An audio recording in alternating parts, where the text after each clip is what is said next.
All right, I got Sumner in the studio here, slash my office. Very exciting to listen to her story from sports. So I think I shared mine just a few weeks ago now. You can find that on the channel. I'll link that below as well. Basically, I didn't find any sports until I was in my 20s, and Sumner has the opposite story. So, what was kind of the first sport that you did, whether organized or just for fun, and then where did that kind of go up through after that? Yeah, so the first sport I ever did organized was swim team. I started when I was really young, mostly for fun. I didn't really understand like the whole competition side because I was very young, second grade. And then I think I really got into it like going every day in fourth grade.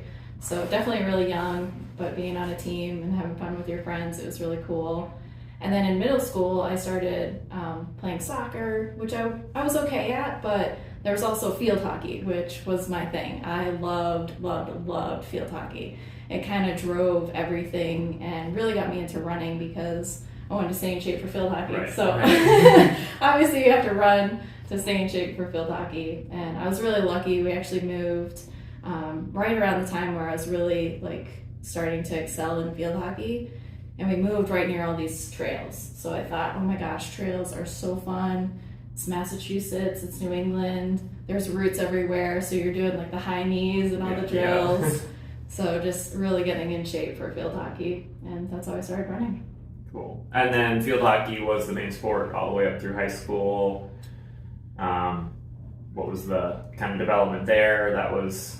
Yeah, so field hockey was my thing. I was on Olympic development program called Features, which was really huge in New England. I was on travel teams, lots of different travel teams, which was really fun, going to California and New Hampshire, all over the place.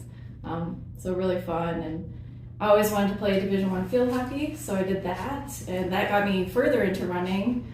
Well, backing up a little bit, so you went with the intention of going to school for field hockey. Yeah. But had you started doing more running? Had you done any club track or cross country or anything during high school? Just... Oh yeah, I did do spring track because I was snowboarding. I did try indoor track, but it was really boring. It was very long days, and I wanted to be outside on the mountains. So yeah, I was playing field hockey in the fall, and then I would snowboard in the winter, and then I would do spring track, and I was really good at it. Obviously, long distance. We had a small team, so I would do the 2 mile, then I'd run the 800, then I'd do the 400 hurdles because I had the endurance. And then I would do pole vaults at the big meet, so we would get points for it. And I'd do high jump, long jump, just anything to get points for our team. Gotcha. So you had already done some track and field, some cross country before college, but then in college, that was the only sport you did was field hockey, right? So that was the only thing you were doing was and one running. Snowboarding. Yeah, and snowboarding. So in college, I was actually sponsored for a little while from the local 803 snowboard shop. That was really fun, and I did a lot of comps, rail comps, slope style comps, and all that fun stuff. Just doing crazy things off of jumps. I really loved it. It was super fun. But not telling your field hockey coach, right? No, she knew. Like, I worked on the mountains. I was one of the only freshmen that had their car, freshman year. They don't let you have a car, but I got away with that by having a job at the mountain. And that was up at UVM in Vermont. Yep, that was at University of Vermont. Yeah. So working at snowboard mountains and ski mountains in Vermont. Yeah, and then I was still running. I still really liked running just to stay in shape for field hockey. I would actually run before we would have our lifting sessions. So I'd still be getting up at like 5 in the morning and running, and then going to our lifting sessions and going to school and all that stuff. For reference sake, Sumner still gets up at 5. Yeah. Allegedly. I can't verify that because I'm definitely not up. So well, I'm pretty sure because the dogs don't bug me for food, so someone fed them. But no, she does. And then I think it was my junior, I think it was my senior year actually. My dad was kind of like, "Why are you running so much? You should do a race or something." And I was like, "Okay." So I did the Vermont City Marathon, and I did really well. I came in third, and my parents were just kind of like shocked. It was just kind of a joke, like, "You're running too much," And I was like, "Oh, this is actually kind of fun." And then I found out it's really cool in New England. There's different track meets and indoor track meets. So I actually went down to Harvard for an indoor track meet, and that's where I met Caitlin Clark and Matt Germain, and they had Sisu Project. Right. Shout out there. Yeah. So that was senior year of college. Yeah. So it kind of was a natural transition from field hockey, which very limited ability to do after college, right? I mean, besides club teams. But yeah, and I kind of just got uninterested. And just was focusing on running. I thought that's kind of where I wanted to go. Yeah, cool. All right, so picking up from basically senior year of college, started to kind of transition into more running, just completely naturally, right? Yeah. And then found the Sisu Project, as you mentioned, running club in Boston, part of the big Boston running scene, which is really awesome. There's a bunch of different clubs that compete in different races and events, whether it's road racing series, track, cross country. So kind of from there, obviously you started to do a little bit more running. Yeah, definitely. Yeah, being a part of the team really helped. Definitely saw like a life after college sports, so I could still run and compete, and just started coaching myself. And that was a little bit hard at first, but definitely I'm very self-motivated, so started training myself to run marathons and do really well at marathons. I had like the Olympic marathon qualifier, right on my wall as I walked out the door every day for, any run that I was going on, the time for the Olympic marathon qualifier. So I was training for that and was doing really well in races. I ended up in the Elite Corral in Boston.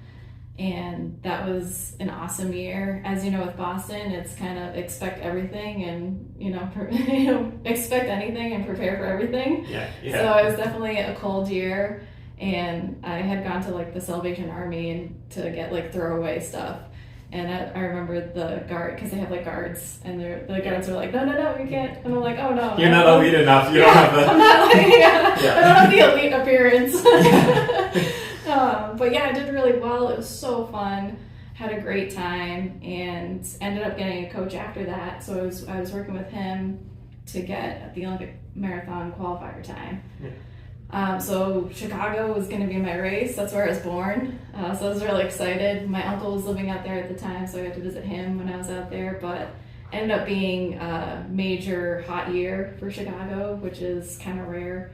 And yeah, it just did not go well. It went terrible. I finished like 10 minutes, or I think actually longer than the time that I was trying to hit, obviously. So everybody was panicking. My dad was there with me. He's like, where have you been? Are you okay? What's going on? I ended up having like this weird thing where my lung popped out of my rib cage. So I couldn't breathe. Like that's why I started to slow down during the races. I couldn't breathe. And the med people were like, oh yeah, this happens all the time. Like never heard of this happening, but okay. But yeah, they just like massaged it back in. I was fine. So I go home, like really disappointed. My coach was really disappointed.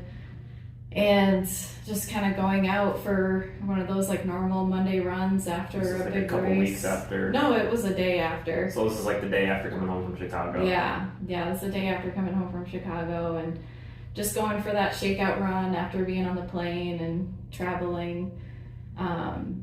Was on the sidewalk because I was going to go on the trails, and the trail was like 100 meters. So I was like, I'll just stay on the sidewalk because I'm going to turn right onto the trail. And right as I'm like, man, I really normally don't run on sidewalks, kind of dangerous, or, it's fine, it's a sidewalk. But as I'm having this thought, I see the fender of a car right on my left kneecap. And I'm like, oh my gosh, I'm getting hit by a car right now.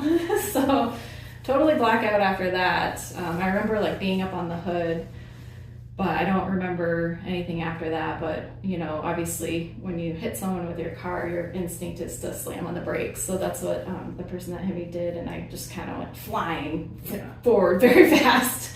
Luckily, I guess, not really, but my head took all the impact. So I didn't really have any other sort of damages, but I cracked my head open like an egg, so that was pretty scary. I also severed the two main arteries that supply oxygen to your brain, and when that happens you only have an hour to live, so yay. So very scary.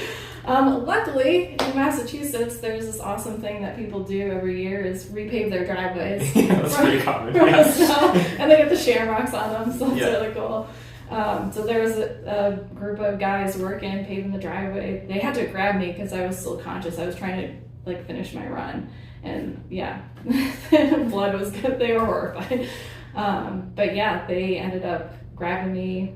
I got life flighted to Worcester. Thankfully, the surgeon that could do the brain surgery was there, and I'm still here, so that's good. Yeah. So super long recovery from that, obviously. Yeah, really long recovery. Had to learn how to walk again. I was doing my master's program, and I had to take a break from that because I couldn't focus. Obviously, when you have a traumatic brain injury, lots of things happen. And just didn't really afterwards. Just was happy to move and still be able to run somewhat. But yeah, it took a long time. I would actually walk 3 miles to get to the gym because I didn't have my own treadmill, just so I could run on the treadmill because I couldn't really run on the pavement yet because there was still just so much impact. And I mean, I didn't break any of my legs, but it just from laying in the hospital for so long. Not using them. Yeah. So that was 2010, right? That was 2010. Yeah. So super long road to recovery, but you got active as soon as you could and kept building your way back. And then I guess we'll kind of fast forward in the next segment and kind of talk about the next, chapter in life from there. So, so chapter 3, take 484. No, just kidding. So fast forward in a bit from what we talked about in the last part up to about 2016. Before then, you were still running with Sisu. We met on the same running team there, which was great. Shout out Matt and Caitlin. Shout out number 2. Anyway, so we'd both been doing ultra runs together. Again, fast forwarding, got married, casual stuff like that. Decided to move to Idaho.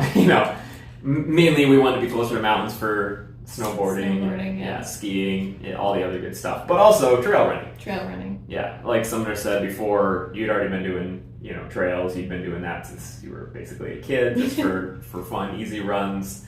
But about the time we moved out here, maybe just before then, I think we kind of both together started to discover trail racing was a thing. Yeah. Which seemed like a fun new way to explore because, running on the road. Love exploring. Love going to new places. Yeah. And we had just moved to a new place 3,000 miles away. So started getting into trail running. So I guess kind of pick it up from there. Yeah, so the trails are gorgeous out here. So you and I really started going hard into trail running for sure. Looking at longer and longer distances because again the trails are very gorgeous, so it's easier on your body to be running on these gorgeous trails up and down mountains. And I think we started kind of with Mountain Champs and the Cirque Series, the shorter distances, and both of us realized pretty quickly that wasn't really the best for us, at least for me. I needed something longer. So then we started training for a 50 miler, working with Matt Lay, phenomenal coach, phenomenal coaching. And first 50 miler that I ever did, almost beat Dan. Still have the record. Still have the course record over at Run the Rock, beautiful race in Oregon. Run the Rock, love Oregon, love going there all the time. Just really, really loved it. Tried to get sponsored, then got injured again. Was playing soccer. Soccer kept injuring me, so I'm not playing soccer anymore, begrudgingly. It's super fun. Yeah, it's very especially fun. Indoors, but just rock climbing for an extra activity, along with running and biking and swimming. But trying to get back into some longer distances because, as you all know, Dan got to run on a U.S. team. So I think that might be in my future. Who knows? Hopefully. But, I like the longer distances. It was really fun. It was a very challenging training style, but I think the more that I've looked on it and reflected on it, it's definitely something I want to get back into. Cool. Okay, so now we'll do, 4th chapter where you spell out the rest of your life, what that's going to look. No, I'm just kidding. Predicting the future. I don't know. I just thought it'd be kind of fun to have you sit down and go through your story because, a lot of people have been doing sports for, since they were a young age, but I think your story is unique because you can kind of trace all the different types of sports and athletics you've done up until today, and you still do multiple sports. I think that's one of the main takeaways I think I'd love for people to get from this is just that you can be a boring runner like me, and that's okay as long as you do supplemental activities like strength training and things like that to stay actually healthy.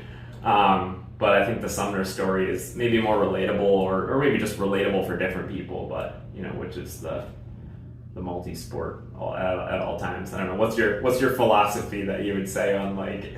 Yeah, I guess just keep it fun. Whenever it starts to seem monotonous, like switch it up. That's why I still go to the pool, I rock climb, I snowboard, I bike, but I still like to run all the time and do yoga and weight train. Actually, really funny.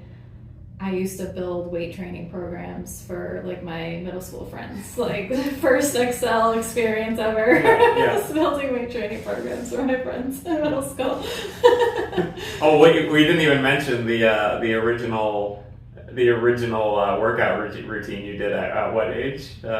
Oh yeah, Mickey Mouse exercise. So when I was little, I still got up at 5 a.m.